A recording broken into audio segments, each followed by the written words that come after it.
up, y'all? It's your girl Sakina, and I'm back with another review. This is my review for the Real Housewives of Salt Lake City. This is season 6, episode 12. I am fresh off of work and just popped me an edible, so that's why my tongue is blue.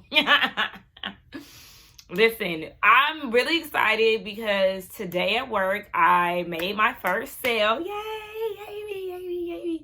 So this week we have been actually working cases. So I was able to get my hands on some things and, finally work the systems that I learned and all of that stuff. So I worked the case today and I sold some materials. So what I do, I am an inside sales support rep.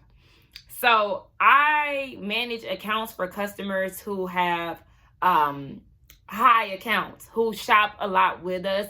It'll be like contractors who build apartment complexes, hospitals, things like that, like investors, things like that. And so I manage their account, help them with ordering materials, some of their frequent order materials and things like that. If customers have certain requests, they'll send it over to me and I'll send the quote over to them, do any discounts and things like that and send it over to them. So today I got my first sale. I had somebody come in with some desired materials. I sent them a quote. They approved the quote and they actually made the purchase. I had to call. I'm not always going to be on the phone, but I did have to call somebody to make the payment so they can make payment.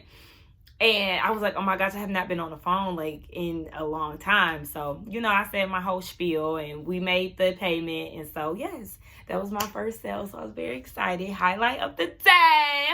And yeah, I am getting the hang of it. Child, they had a meeting today where I was learning blueprints. Now, for the company I work with, we have a career blueprint that maps out, where you see yourself, down the line and things like that. So I'm thinking that's what it was. Like, we're going to discuss blueprints. Okay, whatever.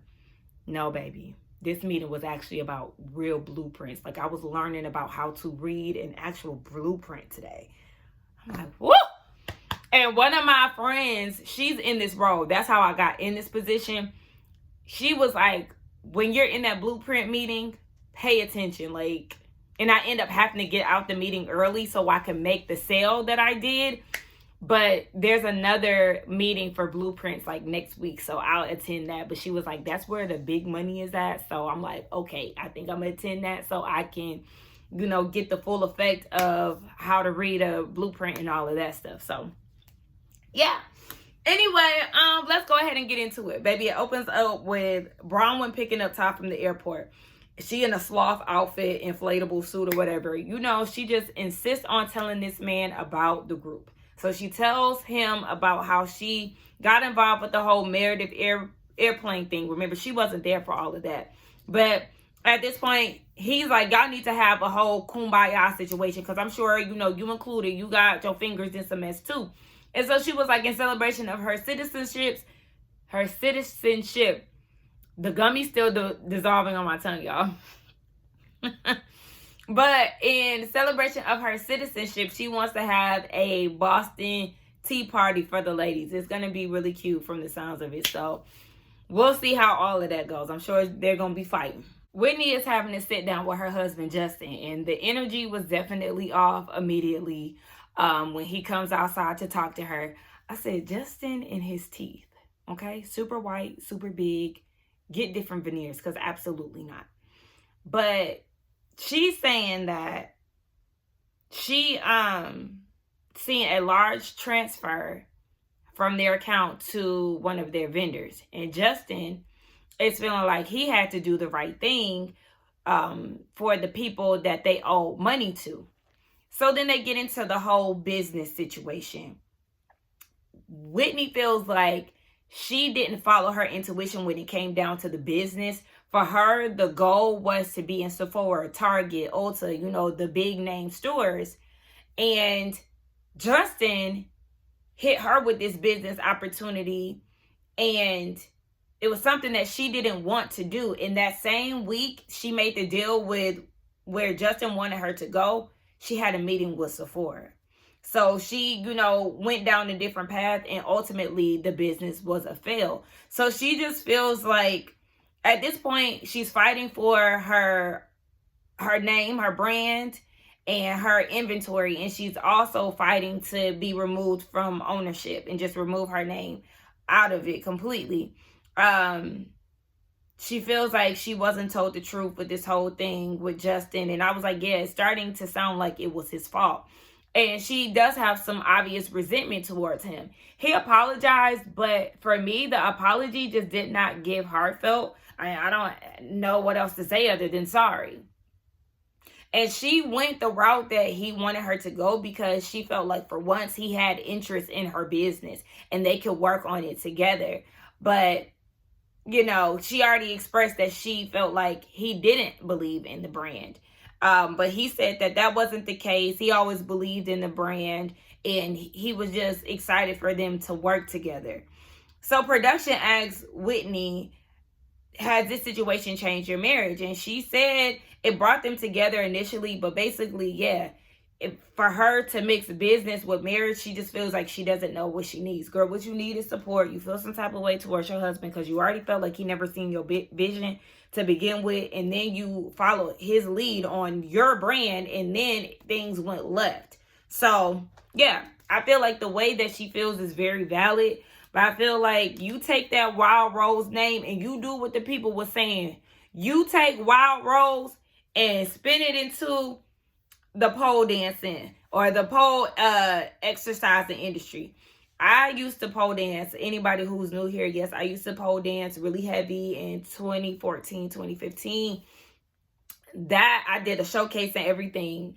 That was like one of the best hobbies ever, and I need to get back into it. Yeah, I miss pole dancing really bad. I need to find a pole instructor. I would ideally love to find a pole instructor on my side. I stay in the south side of Atlanta, and that's where my pole instructor was initially. She was out in Riverdale, and I need something like that. I really don't want to go to the city, but that is where majority of the pole studios are. But yes, I absolutely love pole dancing. Like, if I can get back into it constantly and consistently, then I definitely will. But yeah, Whitney, you're valid, and I actually love this look on you. I don't know if it was the makeup with the curl combo. I don't know, something about that look. I was like, okay, the red looks good on her here. Heather. I said Heather is me when it comes down to the air fryer, okay? The only thing I don't do, I see people that actually like put oil in like, no, baby, no. That's too much. I'm not frying Oreos. Listen, for me, because I've seen people do this too. They get they get whatever it is that they trying to fry, they batter it and then put it, just like raw dog it, into the air fryer. Listen, if I'm battering something, it's going in the deep fryer, period. Like, I'm not air frying no fried chicken. Granted, I don't eat fried chicken, but I'm just saying that for example purposes. Like, I'm not doing that. I be feeling like people who do that and then they be spraying like Pam on it. Don't piss me off. That's so irritating. Dip that shit in some grease. And I'm so serious. Anyway, she's doing a bed party for her daughter. Her youngest daughter is going off to college. She's going off to Tampa. She got her middle daughter there helping decorate and stuff. And you know, Heather is just so happy to see them kids leave because she said that she had raised 3 daughters. I feel like something was vibrating. She raised 3 daughters all by herself. Even when she was married, she was a single woman. I asked the universe to never send a man like that my way. Do you hear me? I don't even know if I want to have kids, okay? Let alone take care of some kids by myself. My mama is the single mother example and experience that I have. And when I say that, I mean, when I go and get my niece and my nephew for the summer and they spend it here with us, it's me that's going to pick them up. I'm getting on a plane to Atlanta, to Cleveland, to pick up the children. I then fly back with said children.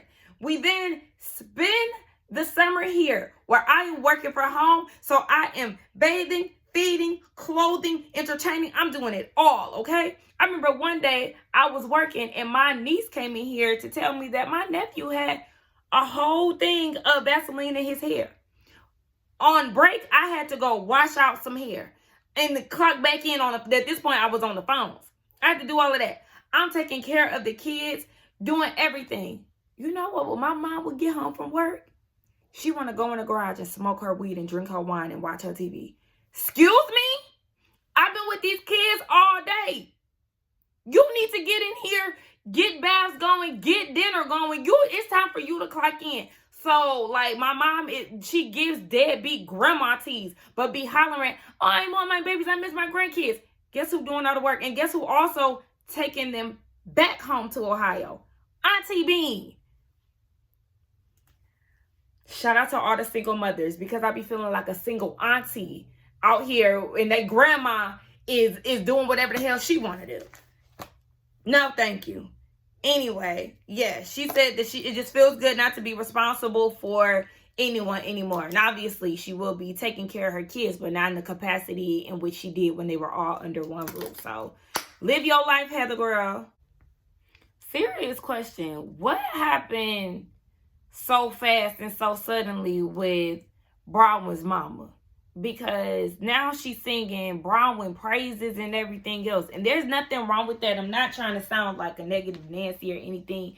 But it's like a stark difference compared to how we got introduced to her. So Bronwyn is sending pride flags off to people because in Utah there is a new law that bans pride flags on any government buildings. And so I don't know if she went on social media and said this or whatever, but she was like, whoever wants a pride flag, I'll send it to you. And so she's putting pride flags on non-government buildings, which is cool. I like that. Bronwyn might be a little lesbian, or, bisexual. But, I mean, you can still support the community and not be gay. Me. But, so she has her mom helping her with this. And she was like, I know this goes against your belief system. And her mom cuts her off and was like, nah, it's okay. As long as it helps you, I don't care. This not the same lady that we met. Mind you, they went to go pick up the pride flags at a sex store. And her mom is like, according to her, like a Mormon. Okay. So her mom was just like, as long as you don't try to send me to no, what was it? I don't know. As long as you try not to send her to like a strip club. I said, girl, but you can go look at dildos and vibrators and everything else down at the sex store with your daughter. Baby, please. Me and my mama wouldn't even be in proximity of a sex store if I was in the car with her. Girl, no. So Muzzy then tells Bronwyn, you're a great mom and I'm proud of everything you're doing. I mean, I'm not even gonna hold you when Bronwyn was like, because her mom was like, I don't care about what people think of me so much like I used to. And Bronwyn was talking about, well, at least you're not like me, I care about what people say about me, especially coming from you. When she said that, I was like, oh my gosh, I'm just so tired of the woe is me. I feel like every time Bronwyn get on here, at some point of the episode, we're going to hear about her insecurities and just how she is a pick-me. She wants everybody to like her and like all that. It's like, girl, okay, please leave me alone. Because you saying it to somebody at some point every episode. Anyway, her mother does say that she's proud of her, which I appreciated the scene because at the end of the day, that is something that Bronwyn wants. The way that her mother was talking to her in the earlier episodes was pure trash. It was unacceptable. It was very hurtful to hear and see it play out. So I appreciate this scene. Honestly, I just don't want to keep hearing about Bronwyn's insecurities. Like, okay, do something about it already. So the edible has officially hit. Okay, wow. So Bronwyn is having her spill the tea, Boston Tea Party, whatever. Angie K is the first person to get there. I loved her outfit. It was very on brand, on theme. I love when people follow through with themes. So my girl looked good. So then you got Bad Weather and Brittany on the way there. I said, Brittany, what is you wearing? What? Girl, this was like I don't know. It gave a different era. It wasn't that. Heather, she was one of my favorite looks too. So they're catching up or whatever, and Brittany tells them about her sit down with Meredith and how Meredith only apologized for hurting Brittany's feelings, Whitney feels like, shout out to you for moving forward, but she wants Meredith to take accountability for saying that they all were lying, because that's not the case. Well, girl, I'm sure you're not going to get that. But they were waiting on Mary, trying to figure out where she was. So Meredith and Lisa show up. Lisa, she was giving Eric from Little Mermaid. Like, her outfit was giving that. But it was like, it was close, but it wasn't hitting for real. Meredith, fire your stylist. And if it's Brooks, I'm sorry. Well, that shit looked a mess. I didn't know what the hell that was that she was wearing. But she tells them that this is all in celebration for her getting her citizenship. This is Brahma who said that, if I didn't make that clear. Lisa hating, like, if that's the case, I could have just sent you some flowers. You already know the name of the game with Housewives. You got to have an event, so here it is. So the Brahma goes into this whole thing about the Boston Tea Party. Girl, we've been there, done that. Production started giving out quizzes on history, and I'm like, ooh.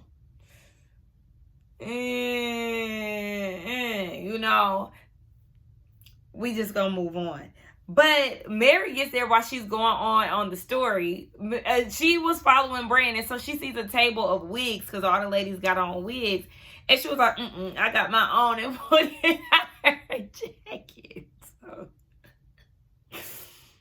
she goes in or whatever. She sees that there's hot dogs being offered and, some other little finger foods. And I was like, so you telling these ladies to sit down and they gotta eat? They got a plate full of food? Like, I don't want to eat in my lap. I don't. Oh my gosh, y'all.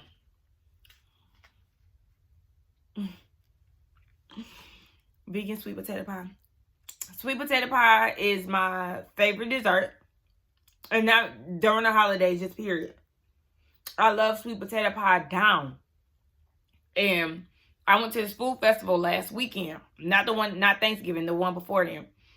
And I had went to a vendor that I go to. It's this black woman who sells vegan ice cream and all of this. And it's First Batch, for anybody in Atlanta that want to support. Her sweet potato pie used to be in Slutty Vegan. I went a few months ago, and it wasn't hers. Slutty Vegan has their own kind. And so I told her, I was like, I'm actually not in Slutty Vegan no more, because I got one close to me. And she was like, it's not my fault. And then I said, I tried one a few months ago, and I seen that it wasn't you. I got so pissed. It didn't taste good. And she was like, just for that, I'm going to give you 2. And this the second one. I know I said about 2 weeks ago, y'all, I kept this in the refrigerator. It's still good. And I took it to Ohio with me, but I ended up eating pistachio pudding instead. Okay, but outside of that, for real. So outside of that, Bronwyn is telling the ladies that they're playing this game where they have a box or something that they're going to write on and like toss it in the water with the names of the person that they've spilled tea on. This is going to cause more drama than peace. I said the same thing. This is literally the game that they played last season on the finale. And that was a mess. So Angie goes first. And she says that she talks shit about Lisa because during the... Baby, I was about to say cruise. During them being on the yacht, Lisa told them that she bought a horse. It was something going on with Kentucky Derby. She bought a horse. Angie didn't believe it. She was like, yeah, no, I don't believe that. And the reason why she don't believe it is because she knows how braggadocious Lisa is. And if that's the case, we would have seen said horse. And then Lisa was like, no, I really do have a horse. I have a little horse. It's not, whatever she said. I was like, it's not for nobody but me. Girl, what, you done got a donkey? It's a pony, bitch. You're not riding no stallions. And yes, Angie is not lying. We would have definitely seen that somewhere, even though I don't follow the white blogs. But we would have heard about it in some way, damn it. Brittany wants to ask the ladies who told Jared about Joelle. This is not even... That's not how it even went. So, but she did want to address the girls about who said that she kissed Joao. And Mary said, "Who is Joao?" The way she said it was like J Wow. I don't know why that was funny. So Brittany, my gosh, she talking about, well, Jerry found out and we broke up about it. Mary said, "Oh, not Jerry." Not for real, because, oh my gosh, please get away from us with this. But that's how you know she's not serious about stepping away from him and getting to know her daughter more, because when you were supposed to be giving it 30 days and all of that, well, we know that you only gave it max a week. I can't remember the number right now, but it's like you then say again that you want to take it serious, but you're going out with him yet again. Anyway, Whitney told Justin, they show a flashback of Whitney doing a whole talk to text message to her husband about how Brittany is being young and free and doing what she deserves and all of this. Like, why are you sending this to your husband, girl? Y'all that pressed about what Brittany got going on? Brittany, don't tell Whitney no more your shit, because her name and her business has definitely been in the Rose's mouth too damn much. So, girl, if you know, you might want to chill out when it come down to telling Whitney shit. I know she proud of you and all of that, but just the fact that she sent the whole text about what Brittany had going on, that's odd. It would be one thing if it was a part of their conversation naturally, like, how is everybody going? How is Brittany going? And then she went into that. But, like, yeah, what we seen, too much. Heather, what the fuck? So, Heather said that she had been spilling tea on Broadway. She said, I found this so fascinating that Todd was making out and farting. What? Why? The way that she said it was like she was trying to convince Broadway that it was funny. I just found it so fascinating. And then after she said it, she was like, you don't feel like it could be absurd? Heather, what? And Broadway was like, no, girl, there's literally a rumor that her husband is cheating on her by making out with another woman. And you talk about you don't at least find it funny? Girl, what? But you see Mary, she was slick laughing. So she throws her box over or whatever, but she ends up apologizing. She was like, I'm sorry, Broadway. Mary talked about, Heather, that was good. That was real great. Girl, what the fuck? Heather, that was not, why would you think she would be okay with you saying that? Broadway apologizes to Whitney for spilling tea that she shouldn't have. And Whitney was like, basically, if this is your homegirl, why did you never stop me mid-sentence, to question me or, stop me? And Broadway said that she did. Flashback show otherwise. She did laugh because Whitney said you were laughing. She did. I mean, she basically said you're going to get it from Meredith, but she didn't stop her or anything like that. And Whitney says that Bronwyn is making Whitney look bad in front of Meredith. So you're seeking Meredith's approval. So is that what it is? You got so much heat for the brunettes because you're seeking approval from them deep down inside? We already knew how you and Heather came in feeling about Lisa, but the whole time both of y'all just really wanted to be up her ass. Is it the same with born ass Meredith? I guess so. That's what it sounds like. Cause And then Bronwyn was like, well, if you that uncomfortable with her knowing what you said, then maybe you shouldn't have been saying it at all. Hello, and talking to me about it behind her back. Let's call a thing a thing. Yeah, Whitney, usually you don't give a fuck about what you say. I don't understand why you trying to look good in the eyes of Meredith. Girl, who the fuck is Meredith? She ain't shaking or moving nothing. And Whitney said that she confided in Bronwyn. A private conversation on TV. Okay, whatever. Whitney said, you think I'm gonna call a belligerent woman 2 days after the trip? And I was like, girl, now you adding fuel to the fire by saying that. So Meredith was like, okay, you want to go there? Let's go. And Of course, she's still denying that she did what she did to Brittany, or what the lady said that she did to Brittany. Whitney was like, "So you telling me that you didn't attack her for 6 hours?"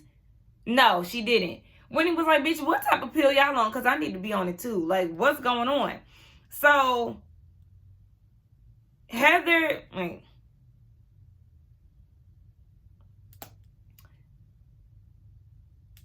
Whitney is saying that there's witnesses, the other ladies that are part of the cast, and because Meredith is calling her a liar, it triggered Whitney. And Whitney was like, "Well, you're not about to keep sitting here playing with me, gaslighting situations. You get to call out all these names, so I'm going to hit you with one." And she said, alcoholic, pill popper. Usually that will set Meredith off, veins popping out and everything.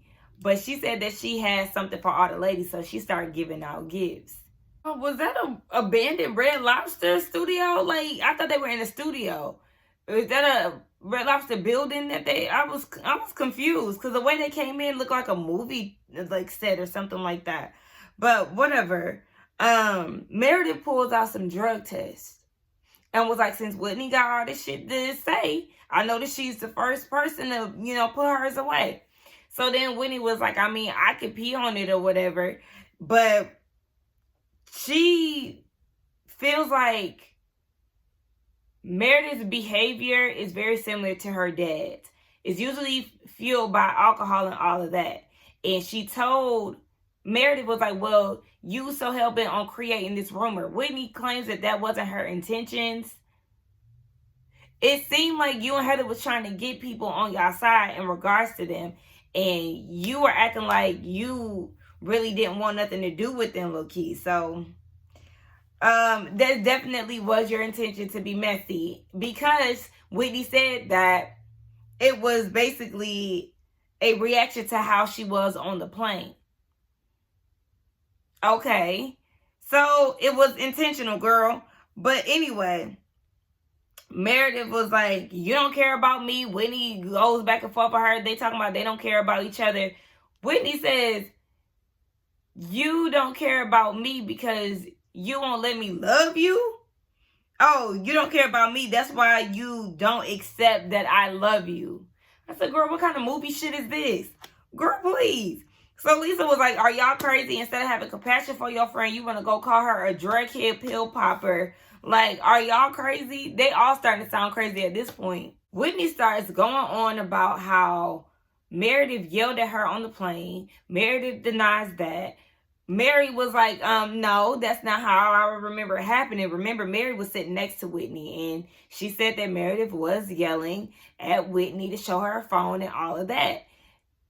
And Meredith is not going to admit that. She's a lawyer, and Heather is like, "Well, you was also trying to isolate us from Brittany and saying that if we hung with her, then none of us could hang with her, to hang with Meredith." Of course, Meredith denying this again. Listen, at this point, Meredith is a lawyer. She's not going to be honest about anything. That's why she's using words like "if." That's why she's not admitting to what she said. It's how she said it. She's playing around this whole situation, so I don't really know what they want from Meredith, but she's not going to confess to that. But it has all of the girls worried because they feel like they're in the Twilight Zone, like they being gaslit, because they are. Emma started fake crying or whatever the hell it is, talking about she was being a good friend to Meredith and Brittany. Okay, so then she feels like she's being gaslit by Meredith, and she's triggered because that's how the Mormon community treats her now, with the whole her exposing the church and them saying that that wasn't her experience. I don't understand why Heather is trying to cry. You want Meredith to take accountability. She says she's still bothered by the situation, so she wants Meredith to be accountable for it. This woman is never going to confess to any wrongdoings or anything like that. Again, she's a lawyer. She said the situation will not be resolved today because it's not. She's not going to finally give in like y'all want her to. Okay, whatever. At this point, they make some amendments for themselves. Angie said, "Bring the receipts." Some folks said family, children, business off limits. I don't think business should be off limits. I don't. And as long as you're not in somebody else's marriage, then that could be off limits for you. And kids shouldn't be, but hey, sometimes they do be. Meredith's amendment was not being reactive or stopping reactive abuse. Girl, whatever, you're not abused. You're not. Anyway, that was the end of the episode. It was all right. I feel like I've been talking for a long time and gave this episode way too much than it needed. So I might cut some stuff down. I don't know. Bye.